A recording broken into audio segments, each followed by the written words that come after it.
আচ্ছা, আপনি কার শাস্তি চান? যারা বিনা অনুমতি ছাড়া আমার ভিডিওটা ভাইরাল করেছে, গোটা দেশ ছড়ে পড়েছে, সেটা এখন ডিলিট করা হোক, তাদেরকে শাস্তি দেওয়া হোক। তো বন্ধুরা সবাই কেমন আছো? আশা করি সবাই ভালো আছো।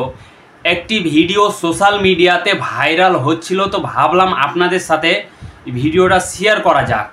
তো বন্ধুরা সেই জন্যই আমি এই ভিডিওটা বানাচ্ছি। তো আপনাদের কাছে একটা রিকোয়েস্ট থাকবে, এই ভিডিওটা শুরু থেকে শেষ পর্যন্ত দেখবেন এবং বন্ধুদের কাছে হোয়াটসঅ্যাপ এবং ফেসবুকে শেয়ার করে দিবেন। তো বন্ধুরা, একটা ভিডিও সোশ্যাল মিডিয়াতে ভাইরাল হচ্ছে, যে ভিডিওটা হলো কিছু লোক ঘিরে বসে আছে এবং একটা মহিলাকে ফেলে পিটাচ্ছে। তো বন্ধুরা, ভিডিওটা আপনাদের দেখাতে পারছি না, ইউটিউবের কিছু গাইডলাইন আছে যেগুলো আমাদের মেনে চলতে হয়, সেই জন্য আপনাদের ভিডিওটা দেখাতে পারছি না। কিছু কিছু লোক এই ভিডিওটা নিয়ে রাজনীতি করছে, তো এটা নিয়ে রাজনীতি করা উচিত নয় আমার মনে বলে। তো আপনাদের এই ভিডিওর ব্যাপারে কি মতামত নিচে কমেন্ট বক্সে লিখে অবশ্যই জানাবেন, আর এই ভিডিওটা বেশি বেশি করে হোয়াটসঅ্যাপ এবং ফেসবুকে শেয়ার করে দিন। আমি তো জানি না কে বা কারা ভিডিও ভাইরাল করেছে আমার অনুমতি ছাড়া।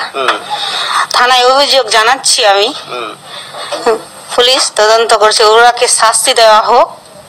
আর শাস্তি চাইছেন যারা ভিডিও ভাইরাল করছে তাদেরকে। আচ্ছা, আর যে আপনাকে মেরেছে তার শাস্তি চান না? আমি তো জানি না কে মেরেছে, সেটা আমি জানি না। ইতিমধ্যে পুলিশ তাকে চিহ্নিত করে গ্রেপ্তার করেছে। তো